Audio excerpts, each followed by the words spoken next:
You said last night that you think Connor's still the guy going forward. Was that was that a consideration this week to open it up, or how did you come to that decision? Well, he'd been playing the best until he threw 3 interceptions, and then and we're at the point in the season where we have to invest the reps in somebody, and so we just have to make a choice. And I think Jeff's certainly done some good things, and I think a lot of Jeff initially set Connor down to see if Jeff could give us a spark, let Connor see the field and settle down. And he just needs more reps, more experience, and learn from the experience, really. How's Jeff been through all of this, having started the first 2 games and now kind of having to give way to Connor?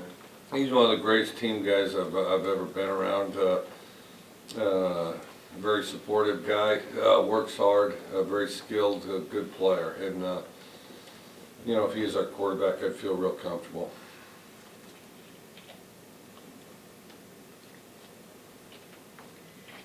Are you surprised at how the offense is I guess not picking up the offense as much as you thought they would? It's like they can write it down on a board. We can do it in practice. I'm surprised that we've had a lot of new faces, new lineups shuffled in there just because of various circumstances. We've got a lot of youth. I think that's part of it. I think lately we've played pretty good teams. We just got to get better. We got to get better. We got to develop our skills and play together better. Who's going to be taking the first team reps quarterback this week? I think we already covered that. Coach, as a play caller, what type of challenges come into play when you got an offense that's struggling in the red zone? Really just settle them down and make routine plays.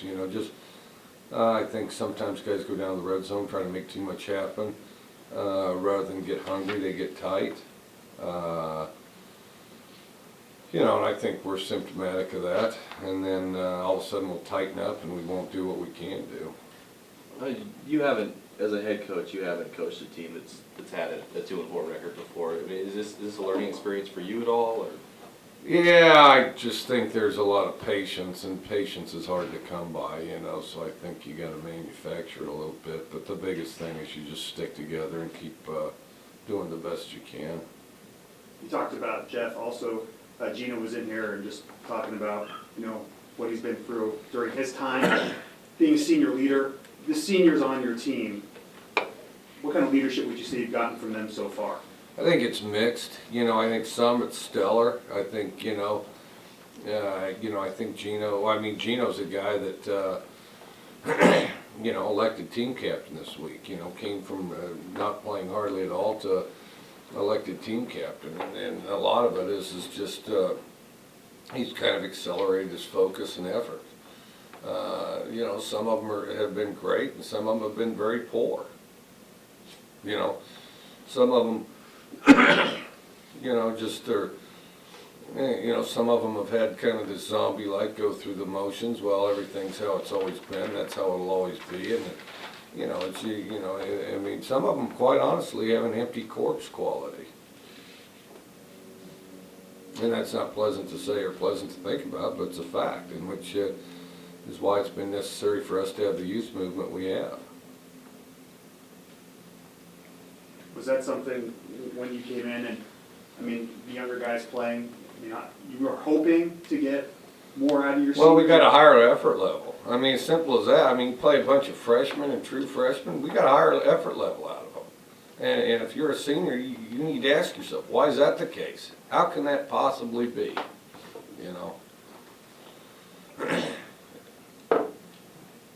What has Gino done these last couple of weeks to get to the point where he's one of your top 6 or top 4 maybe? I just think he's kept plugging away and kept working, stayed focused, and continued to work hard, continued to battle through it. I think sometimes when Gino would play bad, he'd be tight, he'd press, and he just couldn't uncork the thing. Just be so wound up he couldn't function. And then when he relaxed, he really did some good things. I think part of that is being a senior and the realization that there's just not that much time left. I just think he mentally and physically, emotionally committed, and some good things are happening, and you know, yeah, I wish I'd have seen this same fella in spring, because I think he'd be even better than he is now, but he's really doing some good things. You talk about the defensive development of your team. Some of the guys were saying they spent more time in meetings last week and felt more prepared against OSU. You know, well, I think that they've gotten better and better. I think after our Colorado game, they kind of focused in and recommitted, and then you know, and then kind of progressed, and then and we're starting to get some leadership emerge there. You got Travis Long, who's a real focused guy that, you know, kind of leads that group, and then Junior's really kind of emerged as a leader. Nauta's been he's been a captain on virtually every team he's ever been on, and you can see why, and he's doing some good things out there. And Justin Segote, really a lot of effort out there. We got really lucky with those two JC guys. Last couple games, you've had less than 50 yards rushing. Is that a problem in your eyes, or are you Oh, focused on the absolutely. pass? It means that we're not able to move their front around, and we got to get better up front, you know. You know, the yards per se aren't a problem if you're getting a bunch of yards somewhere else, but what is a problem is our opponent's front's been more physical than ours is. You know, so we've got to improve there. You guys shuffled the offensive line around a little bit on Saturday. Yeah, a little. I don't know if I'm allergic to this damn room. I mean, I'll go, you know, believe it or not, I'll sit in that other place for hours and not cough, you know. There must be some damn lice or something.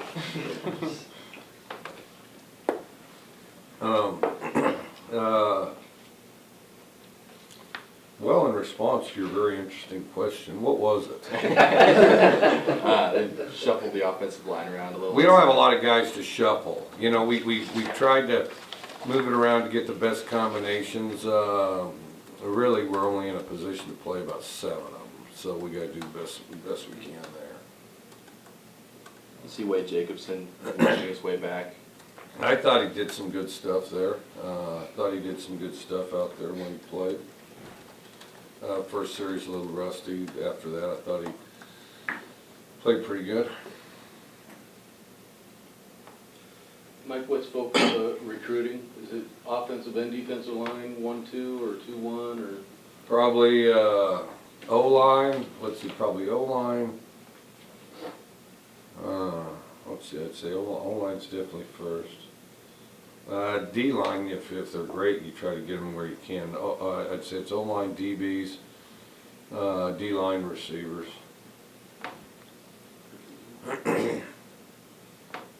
Guys are 6 games through the season now. What do you make of just this first half of the year for you? Yeah, just a lot of missed opportunities. I think we've improved as a team, but I think that we've had a lot of missed opportunities that, you know, if we were a more mature, mentally tougher team, we could have capitalized on it.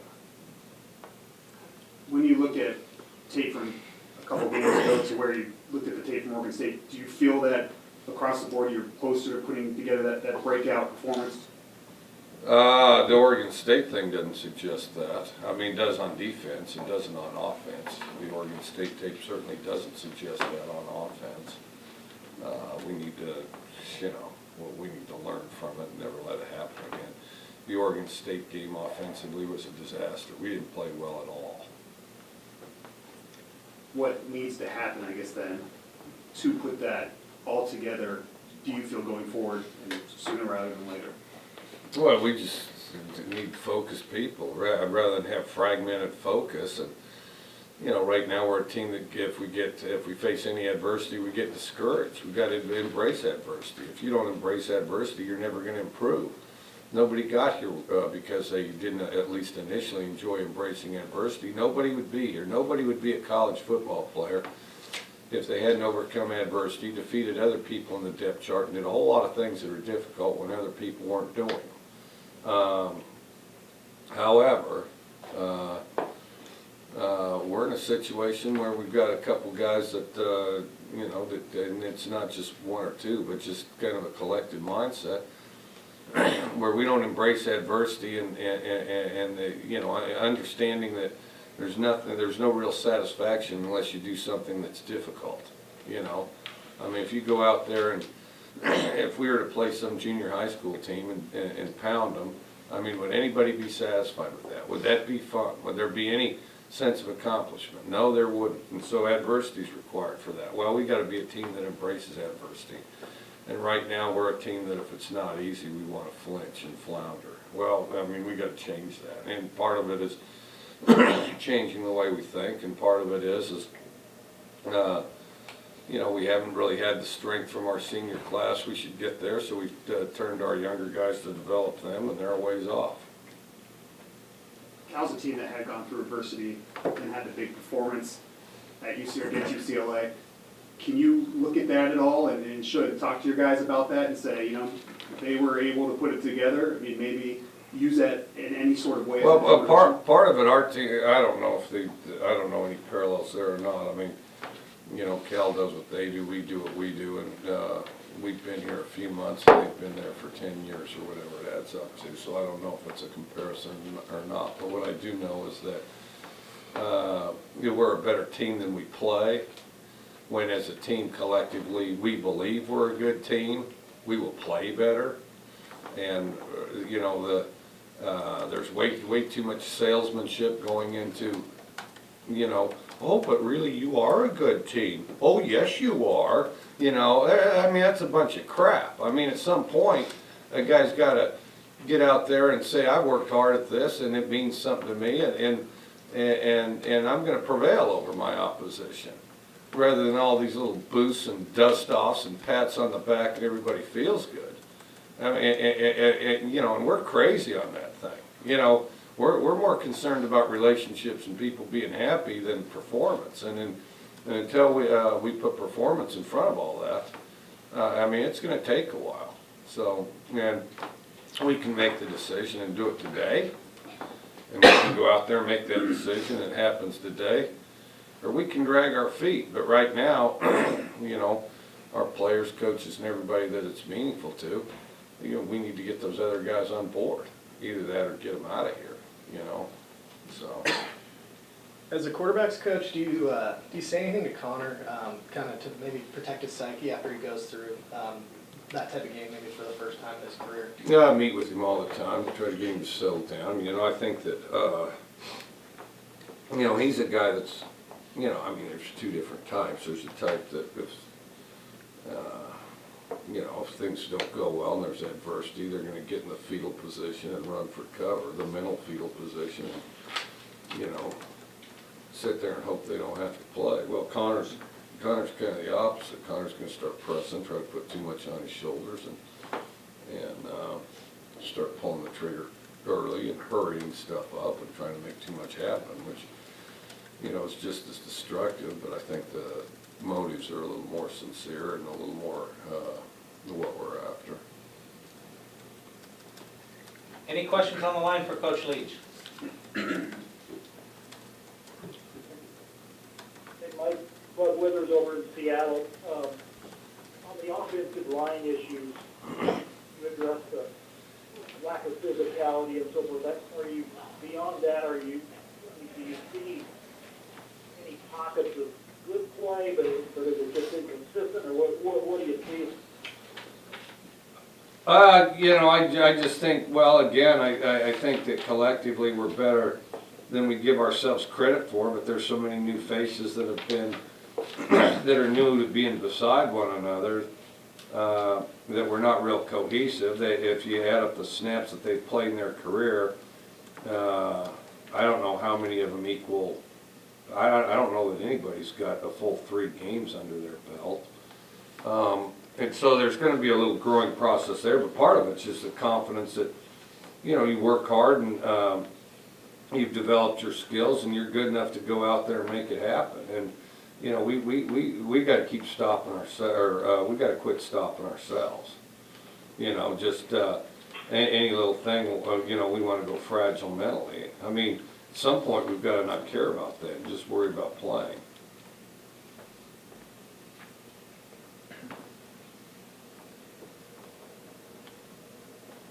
Any further questions on the line? Anything else in here? Just going back to about players not believing that they're good enough and that kind of thing. Anytime they're asked about it, obviously everyone talks about how they know they're a good team and they know they can perform, and fans probably see them come onto the field and they're very verbose with their actions, and they seem pretty amped up every game. I mean, where are you seeing that? Well, you're evidently talking to the right ones. I think that because obviously we do it. I mean, we practice well and we've made a lot of progress, and we're doing a lot of good things. And I think that the first step, and I've seen this before, you go out there and practice well, and then you'll get a little performance anxiety once you get out there on the field. The first step is, can you do it on the practice field? And we can do it on the practice field. We need to just get out there. And the part of it is, I think it's meaningful to a lot of these guys to do well. So then we play tight. We play nervous, we play tight. Nobody can really do anything terribly effective unless they're relaxed. Not if you have to, move and react to something. What's the scouting report on Cal, or things you guys are doing to prepare this week? Good, quick, physical. A better team than their record.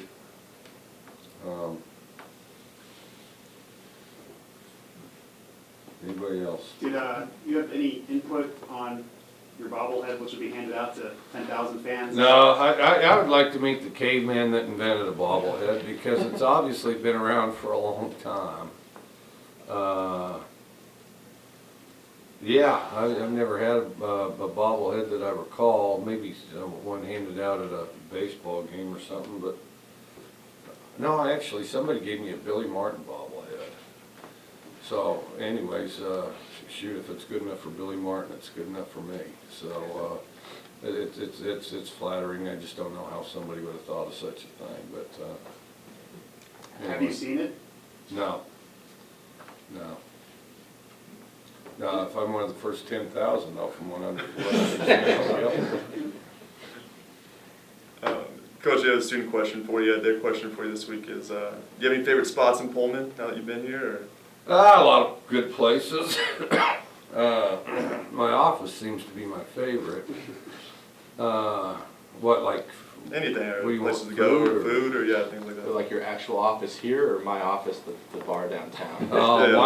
My one here. Okay. There's a path between the house and here. Let me think. I'll get to where I'm craving Mongolian fire from time to time, and I go there. Coffee or tea places. Black Cypress is good. That guy's hilarious too, Nick that owns it. Shoot, I'm gonna leave somebody out, and you're gonna have a bunch of people ticked off. Obviously, Banyan's is a pretty good place. Go to the movie theater quite a bit. Wherever my wife says to go, we go. Okay, good. It's not quite like that, but.